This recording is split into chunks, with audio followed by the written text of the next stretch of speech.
Hey, holistic healers. Want to know if this podcast is for you? Let's find out. Blue Sage Holistic Healing is a health-based spiritual community emphasizing the use of Eastern and Western techniques to prevent and treat disease. We focus on the mind, body, spirit, the divine, and beyond as a means of self-healing and using the least invasive interventions necessary. We are where Western meets woo-woo and science meets spirituality. Each episode is specifically designed to provide you with informative conventional and/or innovative unconventional ways to heal. We'll focus on exploring evidence-based concepts as well as some not so well-known techniques to care for the mind and body. I'll warn you, some of it's going to be kind of out there, but hey, that's why you're here anyway. Hi, my name is Ashley Francis, and I'm a licensed psychotherapist in Charlotte, North Carolina.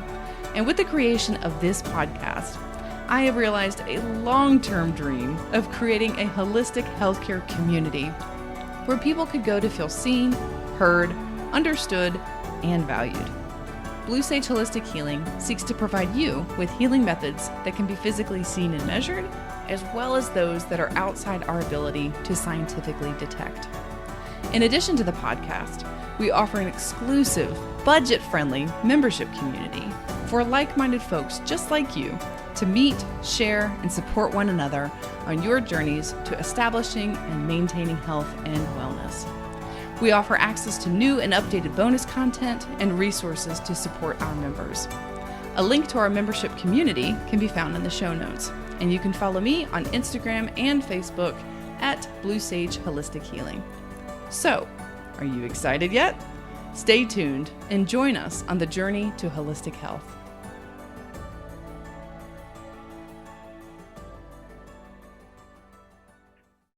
Hey, everybody, and welcome to the very first episode of Blue Sage Holistic Healing. We want to thank everybody for tuning in, taking the time out of your busy schedules to listen to the information that we have to share with you on holistic health.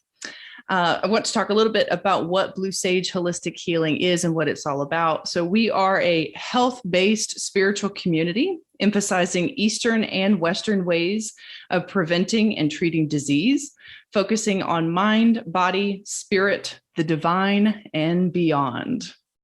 So today we are going to be talking to my guest, Miss Patrice Flatau. Hello, Miss Patrice. Hello, Ashley. How are you? I am well. I'm well. How are you? Good. Very excited to be here. Yeah.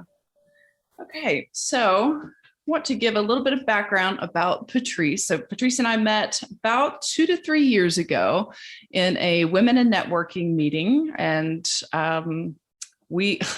I remember seeing you for the first time and just thinking, wow, what a great soul, what a great energy, great smile. And I just felt drawn to you from the very beginning. And I'm glad that we've made the connection because that energy has remained true. I followed my gut to connect with you, and it has not been a mistake for sure. So, I've just really enjoyed our friendship and our professional relationship as well. And both being in similar backgrounds, we've had a lot to come together on and to collaborate. I've been a part of some of your collaborations in the past, and now you're joining me for one of mine. So, and I'm very excited to be here. And I ditto everything you said. I felt the same way, drawn to you. I think that we have a lot of common goals and practices that we like to share. And I've always been drawn to you as well. And I'm really honored and excited to be here today. Thanks.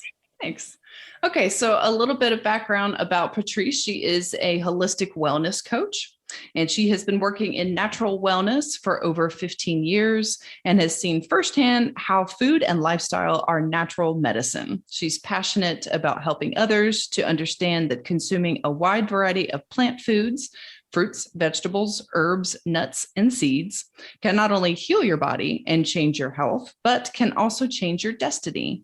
She offers creative solutions to help clients get these healing foods into their bodies on a daily basis. What do you feel like is a good definition of holistic health? What's that mean to you? Yeah. So it's a good question. So holistic health. If you think about the actual word whole, right? It involves our whole selves. It involves all of our systems working together, and the entirety of that being, mind and body, spirits, emotions, thoughts, practices, lifestyle choices. I mean, all of these things influence our health together in kind of a synergistic way. They really can't be separated.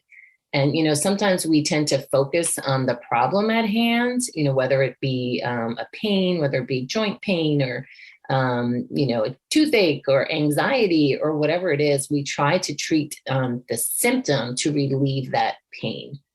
Quite honestly, we sometimes look for the quick fix. We just want to feel better, which is understandable. We do want to feel better. But in reality, what's ailing us is typically not just one thing. And when we begin to look at health from a holistic perspective, we can start to understand how the systems of the body, truly work together and truly affect one another. And it gives us the opportunity to dig a little deeper. And we are more likely to find and heal the root cause of that symptom. For the most part, I believe our bodies are not flawed. And when I think understanding this holistic concept, and we are able to give the body the tools that it needs, we allow the body to heal itself on a deeper level. Mm-hmm. Yeah. So, instead of just jumping in to help the symptom go away quickly, we're actually looking at the entire body of why this symptom might be happening. And we can focus on that. And, sometimes it takes a little bit longer to do that. But the benefit is the results will last longer, I believe, and sometimes even for a lifetime. So that's what I believe a holistic health is. And I tend to focus on 5 different areas, try to help my clients by keeping it very simple. It's a busy world. There's a lot of noise out there. Yes, I love to talk about the science of the body and what's happening. And I tend to do that, but I also I like to just create simple solutions for people and help them to create balance in their life as they're looking for optimal health. So my 5 kind of main areas of focus are going to be exercise, hydration, which some people think like that's kind of not important or a silly thing to include in your 5 main topics, but I think it's really important, and I'll explain to you why. Sleep, of course, stress management, and then nutrition, which is really my specialty. Nutrition to me kind of wraps it all up. Again, so starting with exercise, just moving your body daily. And I say to people often, what is the best exercise out there? And, they say, okay, running or swimming or lifting weights. My answer is always the one that you will do. Yes. Consistently. Yes. Consistently. So you want to do something that you love. You want to find something that you love and something that you'll do. The benefits of exercise are so many, cardiovascularly, bone, muscle strength, and it also has a great mental impact. Serotonin is produced when we exercise. So that gives us a lot of mental strength as well. So what are some of the types of exercises that you like to do, Patrice? Yeah. So for me, I like to run. I'm actually a runner. And I find that to be just very healing and it's very cathartic for me to run. I also do rebounding. So I have a mini trampoline, and that's a great holistic form of exercise, because you're really moving your whole body. You're helping your lymph system. You're, just helping, again, your energy. You get a lot of mental energy from rebounding and healing. So I think rebounding is one of the best holistic forms of exercise, as well as I do a lot of foam rolling. So what is rebounding? I'm sure a lot of our listeners are hearing that and thinking, hey, that sounds cool. So What's that? Rebounding? Yeah. So basically it's a mini trampoline. So you get a little mini trampoline, and there are, better ones that you can get. And you do want to get like a decent quality one. You don't have to spend a ton of money, but you don't want to, you want to get something with decent quality. And basically you jump on it. And there's a lot of instructors out there. I'm not an instructor, but I do follow some. You just follow different exercise routines. Oh. And basically you're just by rebounding, you're creating a lot of kind of balance rather than just being on the ground, on the floor. You can just focus on a lot of different areas of your body. Just the actual jumping is really, really helpful. Yeah. For your lymph system. But, you can add all sorts of things like squats and, a lot of balancing moves also on the rebounder. So it's a very holistic form of exercise. That's really cool because I never would have thought that would be something that would be helpful for your lymph system. Like I can think about the balance and the strength and maybe some flexibility, but even for the lymph system. Yeah. So what's the argument there? Well, if you think about your cardiovascular system, right, we have a heart, we have something moving our blood around, right? The lymph system, what doesn't move? I mean, we have to move our lymph system. So it doesn't, again, our heart will beat, it'll move our blood around. But if we don't move our bodies, our lymph system isn't going to move. And it's very important because your lymph system can get clogged. So that's why massage is very good for your lymph system as well. And just the gentle bouncing alone, if you think about it, it affects every area of your body. Wow. And although running is good and it works for me, too much running, there's a lot of, it could just be damaging as well if you run too much. So you don't have any of that with rebounding. And anyone can do it, any age, from a little child to, a 90-year-old person can get on your trampoline and bounce. Wow. Yeah. I hate running. I hate it. I have always hated it. Yeah. I do a boot camp style of exercise and I try to do 3 times a week.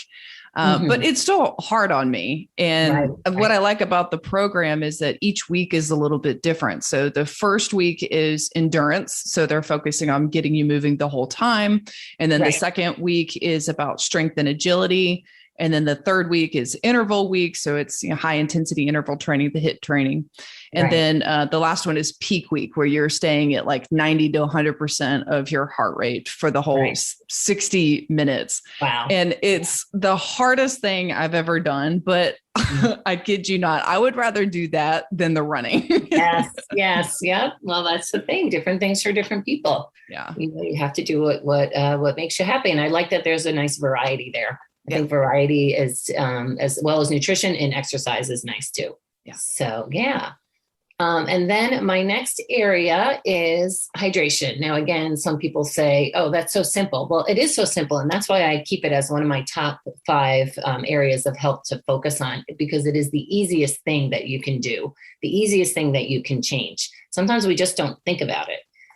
Adding water is so important. Our body is made up of mostly water. Our brain is 75 to 80% water, right? And also fat, but it has water. So if we don't have our water, we can just imagine that our brains, our mental and emotional health is going to suffer.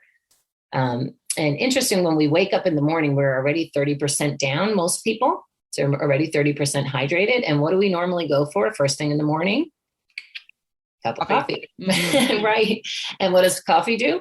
It dehydrates us more. So a very simple tip is just when you get out of bed, maybe have a glass of water next to your bed and drink that. Just drink that full glass of water before you have your coffee. That can really change your health right there. And, being dehydrated can also impair your short-term memory and also your long-term memory. So, we don't want to play with that. And a great rule of thumb is to drink about half of your body weight in ounces every single day. That's a lot. So, yeah. That's a lot. It's a lot. Yeah.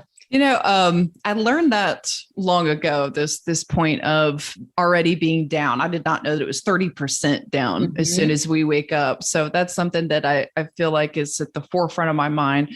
I am not always the best about making sure that I get water every day in the morning, in the beginning of the day. But on those days that I'm doing the boot camp, you better believe, I get a full flask. And my routine is to I put pre-workout in it, like a little mix in. And then I also put like a little shot of the apple cider vinegar in there just for good measure. That's a good idea. Yeah. So I at least get it then. And then after my workout, I do a scoop of some branched chain amino acids and electrolytes to help replenish what I've lost and to help with muscle recovery. And I tell you, it's made a big, big difference, but I definitely need to do better on the non-workout days. Yes. Yeah. Well, that's the thing too. When you exercise, you just tend to drink more water because you're thinking about it and you're thirsty. Right. The days you're not exercising, you're not always thirsty. So you're not thinking about it. So that makes sense. But I like that you're doing those replenishing things right after you work out. That's really important. Yeah. It makes such a big difference. And you were mentioning foam rolling. I definitely need to incorporate that more because I get sore. That's a good thing to do. Yes. I really love foam rolling. I follow Lauren Roxburgh, and she has a foam roller that's a little bit softer. So it's a little bit, she recommends that one, especially for women and for like certain areas that are very tender. And she has some great workouts, which I can share with you if you'd like. The foam roller that I was using has all those notches. Oh yeah. And it's really rough. It's like the texture of a tire. And I had a massage therapist looked at it and he's like, "Are you using that?" I was like, really? No, because it hurts so much. He's like, why are you doing that? Get a smooth one that has no ridges on it. There's no need to. For one that I can send. Yeah, a little bit softer, but still does the job. And it's still painful, but not in, it's a manageable pain. Yeah. Yeah. The other one is excruciating. It's terrible. Yeah. It's always the balance. Like pain is good, but at some point then it's not good anymore. Right. So that's moving your body and hydration. And then another really important area that I like to focus on is sleep. Sleep is so important. 7 to 8 hours in general. It varies per individual. But I just, in this day and age, less sleep kind of tends to be a badge of honor almost. Like we're so busy, we're getting more things done, we're not sleeping, and somehow that means that we're more successful. And I'd like to try to change that mindset because so much happens in your body when you sleep. Your body undergoes a series of important processes that are really vital to your health. We know obviously that, sleep affects our mental capacity. Most people know if they don't sleep well, it's just harder to function the next day. So that's kind of an obvious one. But what we might not know is that our cells are recovering when we're sleeping. Our cells are healing, they're regenerating. So that's really important for health. And two other things, regulating of hormones happens in the evening when you're sleeping. Melatonin, which we know we need to sleep, that's going to be produced when you get on a more regular sleep schedule. You'll have a better circadian rhythm. And this is going to help produce the correct amount of melatonin for you to get to sleep. Also growth hormones, so your muscle and bone development, cortisol, right? So stress. So we're just going to be less stressed if we sleep. And then this one is interesting, the leptin and ghrelin hormone. It helps control your appetite. So if you don't sleep, you tend to eat more. And there's that 30% number again. Some people eat 30% more food. Ooh. And once I learned that, I kind of thought about it and I was like, it's really true. Like some days you feel like you're hungrier. Well, your hormones weren't regulated properly the night before. So that could be a reason why you're eating more. Yeah. Have you ever experienced something like that? Oh my gosh. As you were talking about, I was just thinking that, we're in the midst of experiencing daylight savings. And for some reason this year, it's just affecting all of my rhythms and all of my routines more than it normally does. And as you were mentioning that piece about the hormone fluctuations, the leptin and the ghrelin, I have noticed that I've just been wanting to eat everything. And at first I was thinking that was, female hormones. Maybe it's part of my cycle. And it didn't even dawn on me that maybe it's part of the circadian rhythm being off. So that just was a huge light bulb moment. That's a great point. And it's a great point to remind people of that, just to bring that to the forefront of our minds. I know you also, work obviously with patients and therapy, and there's such a thing as the SAD disorder that you talk about. And that also can affect how we are, and the change of the time change can really affect that. Yeah. And for those who don't know, the SAD disorder is seasonal affective disorder, and it mimics depression. It walks, talks, feels just like depression, but really the only difference is that it's the change of the season. It's the exposure to less light that is causing the change in the hormones, as Patrice was saying. And that's what's leading to a lot of the depressive symptoms. So it can be really confusing. It can be really overwhelming to think that, oh man, here comes another depressive episode, when it really could just be lack of exposure to light. And one of the things that I recommend for my clients is just getting a lamp, a SAD lamp. Just go on Amazon and look up a SAD lamp, and just having exposure of 10 minutes a day can really make a difference. Yeah, that's a good point. And then the opposite is also true for light at nighttime. I try to tell, and this is really hard for us as a world today, but to try to decrease your light at night. And that means decreasing your screen time. Right. Which is really hard because a lot of us are on our phones right before we go to bed. So we try to keep that light to a minimum, at least an hour before bed. 3 hours would be ideal, but at least an hour to, because melatonin won't produce if your eyes see light, because it thinks it's daytime. So the darkness and, is really important in the evening.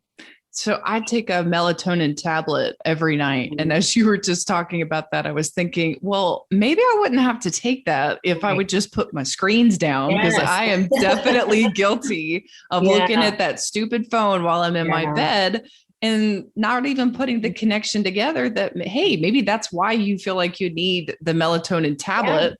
Is because I still have exposure to the light. So your body might not be producing the melatonin at that time. So adding the melatonin is helping you, which is good, but it would be a good test. Try it for a week, or, just see if you notice the difference with your sleep. All right. Challenge accepted. Okay. You have to keep us updated. And one last thing I want to mention about sleep, which when I learned this really hit me, is memory. Okay, so there's our memory. There's 3 stages: acquisition, consolidation, and recall. So memory consolidation takes place during sleep.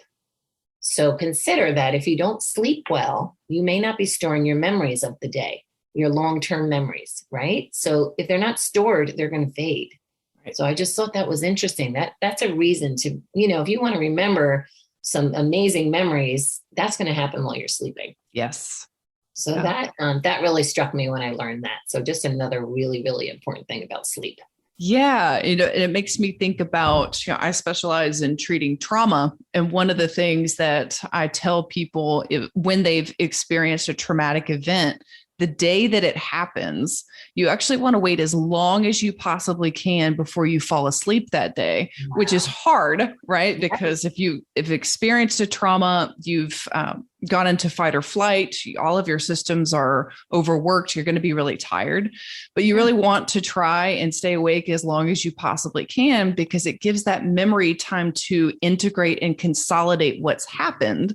Right. Because if you fall asleep too soon, then you're cutting off that process prematurely. And that could actually result in some PTSD symptoms. Wow, that's amazing. That just confirms everything about the memory. But wow, what a great advice, and yeah, that's something I just learned today. So that makes a lot of sense, knowing what I know now. Yeah. So, and then of course, number 4 would be stress, stress management. Stress affects our bodies very physically. Actually, they did a test with people who were just driving in traffic, and their stress level went up and their antioxidant level dropped during stress. So, and antioxidants, that's what I focus on, getting, more good foods into people's bodies. So there is a way to combat that, but it's interesting to know. I don't think people really put that together. So, obviously it affects us mentally, right? And this can be ongoing. So even if stress is a short period of time, if it's not managed properly, and you could speak to this better than I could, Ashley, but if it's not managed properly, it could have effect on your subconscious. Because sometimes we go through stress and, we tend to maybe have negative thoughts or, whatever experience we went through. And when we tell our subconscious that, our subconscious says, oh, okay, it just follows what you say. It's not like your conscious brain where it can reason. Right. So really important to help, manage your stress. We're all going to be stressful. We can't say no stress. I mean, that's just not going to happen. Yeah. So how can we manage it, and Ashley, I'm sure you're amazing at that. And then how can you manage it just with nutrition alone? Yeah. I think so far, for me, at least, this is the most important.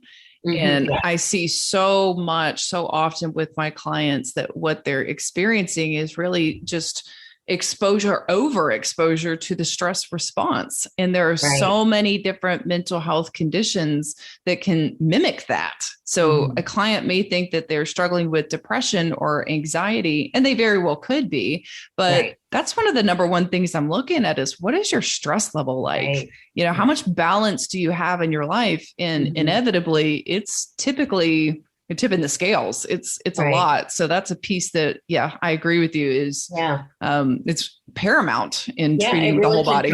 I say stress can trump all. I mean, you could be doing everything really well. And when stress comes over, it truly can trump everything. And in our society, again, sometimes stress is like a positive thing. Somehow, like, oh, I'm stressed, I'm busy, I'm doing this, I'm doing that. And aren't I just so successful? And it's like, we need to try to start shifting that mindset. Yeah. It's not positive. I mean, yes, it's, we're all going to have it, like I said, but we want to manage it. Right. My colleagues and I joke about this informal diagnosis of AWS, always doing shit. Right. But it's true, especially in our society and our culture that we, myself included, suffer from always doing shit syndrome. Right. And we feel like we have to be doing things to be successful. If I said I just did nothing today, I took 3 hours to, sit outside in the sun, that's a positive thing, but it might not be looked at as positive. You bet. So another mindset shift. And then I like to end on nutrition because I do feel like nutrition can help all of these other areas as well. And it is my specialty. It's something that we can do on a regular basis, and just make different choices. And some different choices can really, really kind of raise our whole health picture. What we put in our body really matters. I believe food is medicine. Years and years of research tells us this, history tells us this. And I believe getting as many fruits, vegetables, berries, herbs, nuts, seeds, and grains into your body every day can definitely combat stress. I mean, we know that just from a physiological level with the antioxidant drop. It can affect how you sleep. It can affect how you exercise. Like when you added some good nutrition to your exercise, you noticed a difference, right? So really important. And then eating the rainbow and eating a large amount of plant foods is something that I try to teach my clients because there's a lot of reasons, but our food supply is just not what it used to be. Our food supply is depleted, or even our fruits and vegetables are just less nutrient dense than they were, when our grandmothers were little, due to a lot of reasons, the soil, the way we've harvested, pesticides, a lot of different reasons, but just know that our fruits and veggies are just not as dense. So we need more of it. We basically need more of it. We do want to always try to get organic. We want to maybe try to grow our own if we can, buy local. That's all helpful. But we definitely, want to get more in every day. Ever since you taught me that, when I go into the grocery store, I have such a different experience because inevitably, whenever you go in, typically you go right to the produce section because that's usually the closest, right? Right. And I'm looking at all this stuff and I'm like, it looks so delicious. It's so colorful. It looks like it's packed full of nutrition. But after learning all of this, what I see is so different. And now I only buy organic because of knowing what the nutrition content actually is. Right. And I just keep watching all of these people buying all of these products and thinking, my gosh, you probably don't even know. You're not even know. You think you're doing good because that's what we were taught, is to eat more fruits and veggies, but the nutritional content is so poor. So yes, it's very poor, unfortunately, and just trying to educate people on that fact, try to do more local, try to do more organic. So that's a good point though. And then eating all the different colors of the rainbow, you may have heard that, eat the rainbow. Well, it really is important, because what's in the blueberries is not going to be in your spinach, is not going to be in your beets, is not going to be in, your apple. So it's the synergistic effect of all the foods working together. You don't know what your body's lacking. Mm-hmm. So you want to get all those colors in every single day. Mm-hmm. And we know that, all these fruits and veggies and all the different colors, again, can combat some of these other issues in our life. We have a lot more toxins in our world today. So we know that fruits and vegetables can help the body to detox. We know there's more oxidative stress in our world today, which I do a whole talk on that, which can create systemic inflammation. So we know that more plant foods will balance that out, will help boost your immune system, really balance your immune system. We have a lot of autoimmune people, which means their immune system is too revved up. And we have people getting sick all the time, which they have a low immune system. So eating a wide variety of plants can help your body to just balance your immune system. And then, of course, your microbiome. These, especially as of late, the last few years, studies of how your gut bacteria is related to your brain. Your gut and your brain are really one system. I think in utero, they actually come from the exact same cells. So, and if you think about a brain, a picture of a brain and a picture of a stomach, like they're almost opposite, right? They're really, so that whole visual really helped me to feel like, okay, it's very much related that what you eat can affect your mental wellness. Yeah. Yeah. So really important. A lot of your serotonin is made in your gut. So I always say, eat more fruits and vegetables. It can make you happier. For sure. Which is important. Yeah. Oh. Which is important in this day and age. So yes.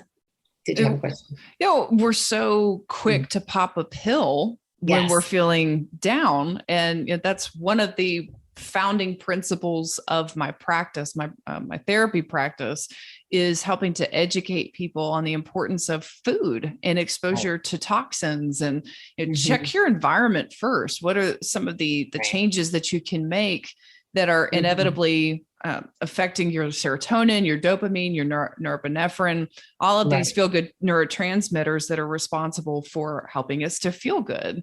Right. And there's so many people, I can't even tell you, every day that are saying, I don't want to be on this medication. I hate the antidepressant, the anti-anxiety, the side effects are just terrible. But so few of us are willing to make the types of changes that are necessary nutritionally. And I'll be the first to admit, I still struggle with it. Yes. But wow, the difference that it makes when we're following a regimen of eating the rainbow, like you said, and how much, even if you still have to rely on medication, you don't have to rely on it as much. Right. Yeah, that would be the goal. Yeah. And I want to congratulate you just for putting that into your practice. And you're very holistic in that regard, because a lot of therapists don't see the value of that. And you do. And so another reason why I was, attracted to you and all the good that you're doing in the world. But it really can make a difference. And wouldn't it be nice to not have to take the medication if we can at least try a different option? Right. I try to encourage people, just try a more holistic, natural option. Sometimes we still need medication. There's not to say that it shouldn't be used, but medication comes with a lot of side effects and a lot of, other problems, could potentially.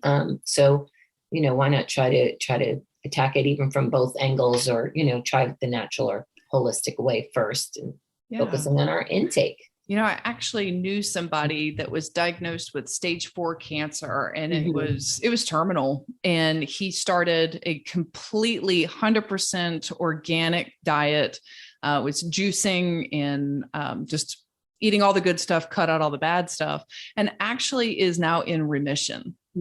And yes, he was getting some medical intervention that's necessary, but wow, what a difference of just changing what he was eating to being in stage 1 and then down into remission. And he does credit organic eating and juicing as being the single most influential factor in treating the cancer. Yeah, those stories are real. I know a number of stories as well. And again, people have to just be willing to do it and to believe it. I just don't think that's been really taught in our society when it comes to sickness and disease. Yeah. But nutrition and lifestyle and these other factors here, these other points here can make all the difference. Yeah. Truly your body can heal. If you give your body what it needs, it's an amazing machine, right? It's an amazing thing. We just have to give our bodies what it needs so that it could heal. And I just love to hear that story.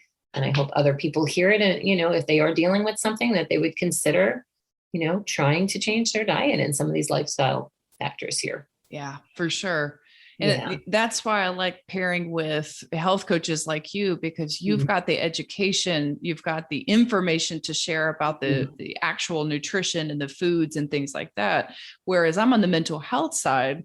So I love being able to share clients or be able to share information with clients so that they get both aspects, because what I really focus on is more of what is our emotional tie to food? What is it that what are we escaping from? Are we using food as a form of escape? If we're carrying extra weight on our bodies, it's a form of protection. So, what is it that we're protecting ourselves from? So I just, speaking of holistic health, I think that that's what I get so passionate about and love, is that I get to do what I'm really good at and you get to do what you're really good at and bring it all together. And that's what creates this state of wellness. Right. We can collaborate, right? Because we all aren't experts in every area, but we are experts in certain areas. And again, it's holistic. So we want to, attack every area we can when there's a problem. Exactly. So, yeah. So I feel the same. And again, I just so appreciate what you do and respect what you do for your clients and your patients. And, there's a lot that can be done. So it brings me great hope. There's a lot of sickness and disease in our world today, but once we learn just a couple of changes, it brings great hope. What was the percentage of diseases that can be prevented? Yeah, with nutrition, it's like 75, some say 90%. 75 to 90% of diseases can be prevented with lifestyle and nutrition choices. Mind-blowing.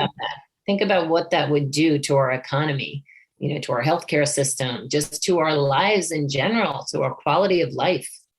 That's a pretty big deal. So I'm trying to get the message out, get the message out to people that, and it doesn't have to be 1,000%, vegan or changing, a lot of times it's just little changes, little changes. I always say, just add more of these colorful foods to your plate and you'll start exploring all different fruits and veggies that you never ate before. Yeah. And, trying different spices and it's a great journey. And then, some of the other stuff is just going to fall off. You don't have to eliminate it. You just want to kind of make it less on your plate. So it's kind of a more balanced approach. Yeah. What are your thoughts on alcohol? Yeah. So alcohol is one of those things. I love a glass of wine, of course, but alcohol can make your body acidic. Same with a lot, dairy and a lot of foods. So when your body goes over to that acidic side too long, your body's going to kind of be in stress, trying to get itself back to neutral. So alcohol, it's fine. Have a drink here or there, a couple of drinks here or there, but you do want to keep it in check. It also tends to have a lot of sugar, which we know disease and cancer love sugar, calories, all those things. So, but alcohol can bring you joy too. So if it brings you joy, I just say it's a balance thing. Yeah. It's a balance. Yeah. Yeah. That, it's such a love-hate relationship for me, because I'm definitely one of those people that can easily overdo it. Mm-hmm. I mean, easily. There's something about whenever I get a glass of wine, or if it's a cold beer, I get it in my head that I'm thinking, this beer is not going to be good when it's warm. So I need to drink it as fast as I can. Right? I can relate to that. Absolutely. Yeah. And then you just realize how much of it has become habit, right? That when I actually took a step back and looked at, Ash, why are you drinking so much? Right. A lot of it had to do with just habit. I don't want my beer to be warm, or it's a way to de-stress after a hard day. And it creeps up without even noticing it. Yes. And when I started to notice that was part of my pattern, I didn't like it. And it's something that I still struggle with. I go through periods and patterns of, okay, I'm drinking a little too much. I need to pull back. Right. And then times where I'm abstaining altogether. Because Right. I could easily fall into maybe a dependence category, even maybe addiction at times. But yeah, it's a love-hate relationship, and you definitely have to be conscious of it. I have to be conscious of it. Yeah, I think you described a lot of people. A lot of people feel the same. And again, it's something in our society as well. Alcohol is part of a lot of what we do. Right. And just being aware of it. I mean, you are aware of it. So that is, as you know, awareness is the first step, right? Yeah. Yeah.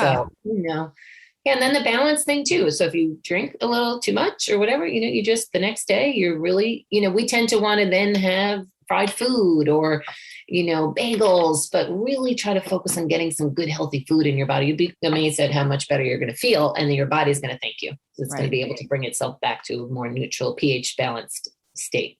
Right. There's somebody that shared something that was really interesting with me the other day. She said, she was reading it in a book, and I can't remember the name of it right now, but basically that our consumption of alcohol today is equivalent to smoking cigarettes in the yesteryears.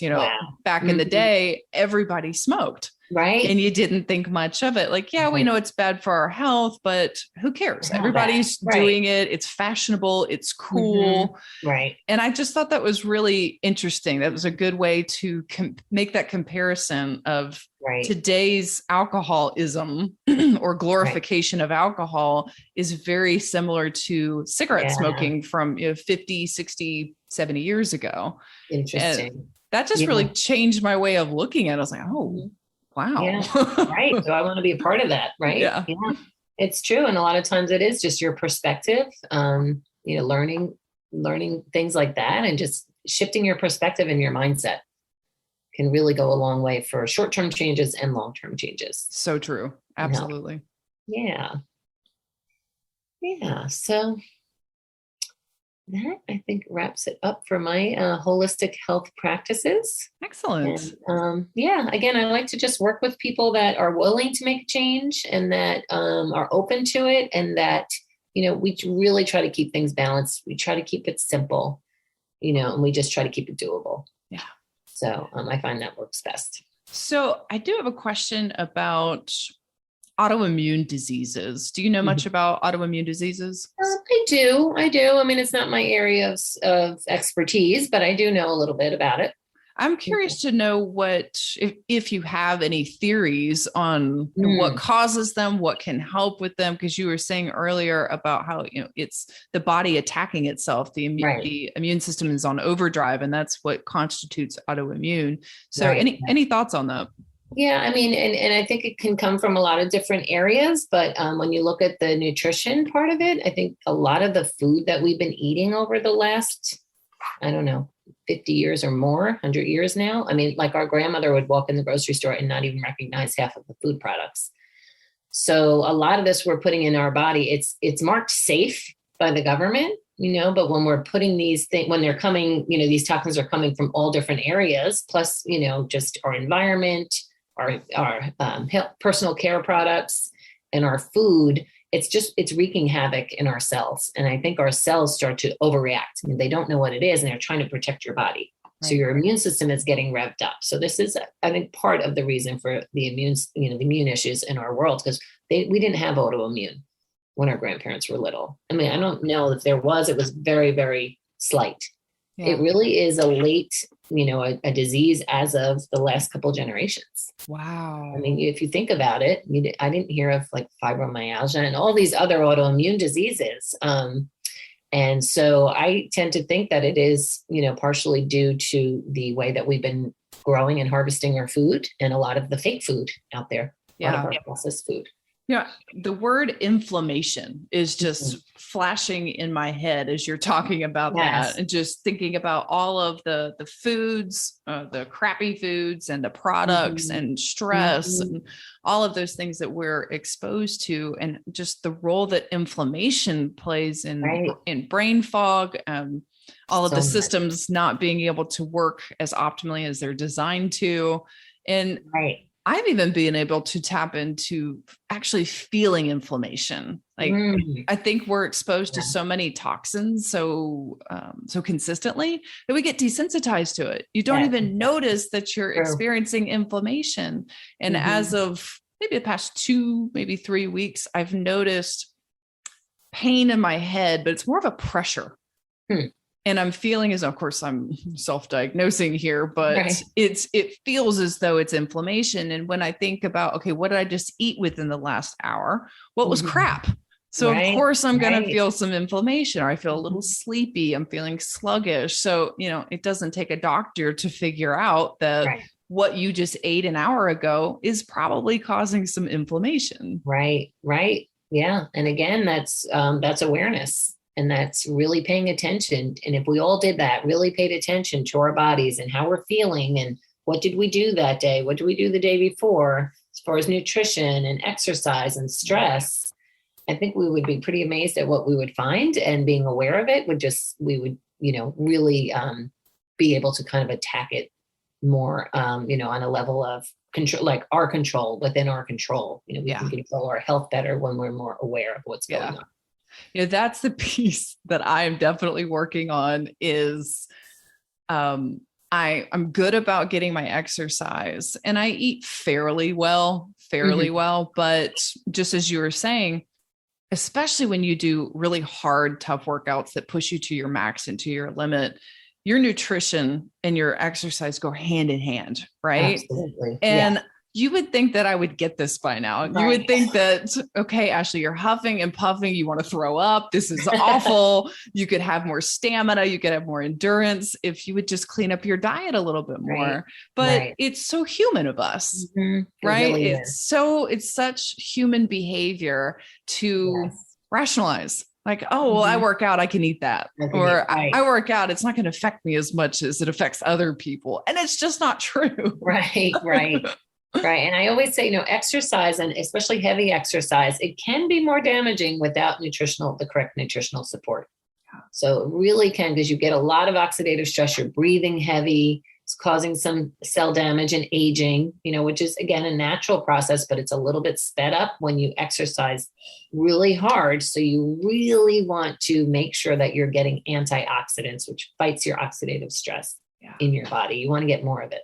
Oh boy, did especially I need to the hear days that. you exercise. You want to get more fruits and vegetables in your diet. Another thing I recommend is the Juice Plus, which is dehydrated fruits and veggies in a capsule or a soft chew.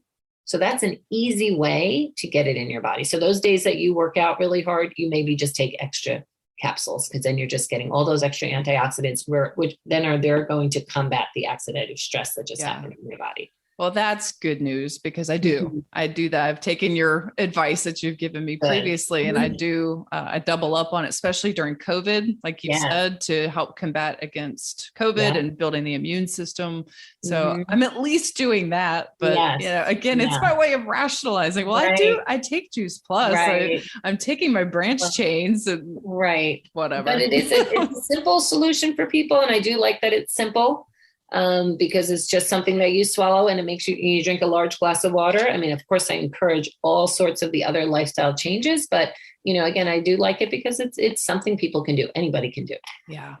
So that is, that's really been one of the most effective ways I help my clients, because again, anyone can do it. So, but we always want to encourage all the different areas of health as well. So we're going to put a link to Juice Plus in the show notes. So if anybody is interested in what Juice Plus is, and you want to check it out for yourself, obviously Patrice and I are big proponents of it. But Patrice, can you just say a couple sentences about what exactly is Juice Plus? Why do we need to use it? Yeah. So what Juice Plus is, it's been around about 25 years now, but recently getting bigger and bigger as our food supply kind of dwindles. But it is whole foods. So it's 31 different vine ripened fruits, veggies, and berries, picked at the height of vine ripeness, the height of ripeness. That's also important. If you pick your fruit too early, like some tomatoes are picked green, they're shipped to where they're going, they're gassed to turn red, and then they're put in the grocery store. So once it's picked from the vine, there's no more nutrition going into your fruit or veggies. So you want to pick it at the height of vine ripenness. And that's what Juice Plus is. They flash freeze it and then put it into kind of a big grinder and just mix it up, and at a very cold temperature, turn it into a powder. So it's just like plant powders, we call it. So a lot of the fiber is gone. So you still need to eat fiber, and a lot of the water, there's no water in it, and there's no sugar. So that's the other good thing for people that are really, really watching their sugar. We don't want them to not eat fruit because they're missing out on all those health benefits of the fruit. Well, Juice Plus is a great way to do it. And then they put it into capsules or soft chews for kids, or some adults like the soft chews. And it's highly tested. 41 clinical randomized placebo-controlled studies have been done. So we know that it's clean. It's NSF certified. So it's tested 6 times during the manufacturing process. So, and again, it's been around, the test of time, it's been around for 25 years, and all these studies have been done over the years. And it's just something that, again, I highly recommend anybody who needs to get more fruits and veggies in their diet. And I think that's everybody. Yeah. Love it. Yeah. Love it. Like I said, big proponent of it. I notice a difference. I feel better on the days that I take it. I know that it's helping me when I'm doing those tough workouts, even though my nutrition needs to be fixed. But but you're working on that. Yeah. It's better than not. That's how I look at it. And it's not just a, screw it, I'm going to eat whatever I want all of the time, but rather it's just about having some balance and just, like you said, awareness around it, and just keep trying. Don't give up. Yeah. Take pride in that. Sometimes getting the Juice Plus into your body, because it's all those fruits and veggies, some people will actually start to crave more fruits and veggies. So it's kind of the same theory as like, if you're eating a lot of carbs, what do you crave? More carbs, right? So it's kind of the same theory. If your metabolic programming is being changed to now want to eat healthier. So it's a catalyst as well for people to just get into a healthier habits. Yeah. Okay. So final question, Patrice, how do you nourish yourself? Right. So how do I nourish myself? So that's a great question. And I tend to eat about 80 to 90% plant-based. So and usually mostly at home, every meal I make, it has a lot of colors in it, almost every meal. I do sometimes eat other things, but I try to keep it to about 10%. And 90% is consistent with disease prevention. So I just try to, at every meal, I eat a lot of smoothies. I have Juice Plus also has a plant-based smoothie powder that has 15 plant foods in it, always adding as many colors in as you can. And I just try to eat colorful as much as I can. Now, again, I'll go away. If I go out to dinner sometimes, I don't worry about it. I just will have what I want. I'll enjoy friends. If someone's cooking me a meal, I'll eat that meal. But I just, again, always keep it in my mind. Okay, what did I eat today? Do I need to add extra, fruits and veggies to balance that out? And then I do it. So I try to keep things balanced. So just mostly plant-based food. And I do offer a lot of recipes and cookbooks and meal preps and things like that to help people as well. Well, you are my hero. You are my inspiration. Right. It's so nice to hear, and just to have a model to look up to, and to strive to be better about the nutrition. So it's good to hear that. Yeah. Well, thank you. And it is a journey. It was a journey for me. I didn't do this overnight, so it's a journey, and I just try to encourage people. Any little change you make is, can benefit your health, and, then we'll work on the next little change. So, so thank you so much. Yeah. Well, thank you again, Patrice, for being here today and sharing your wealth of wisdom. I really enjoyed it. I really learned a lot from our discussion. I hope you folks listening also got as much out of it as I did. If you want to connect with Patrice, you can contact her at patflat, that is PATFLAT @iCloud.com. Yes. Thanks for listening. All right. Thank you, Ashley, for having me on your program. If you enjoyed this episode and you'd like to help support the podcast, please share it with others, post about it on social media, or leave a rating and review. To catch all the latest from me, you can follow me on Instagram and Facebook at Blue Sage Holistic Healing. Thanks again. I'll see you next time.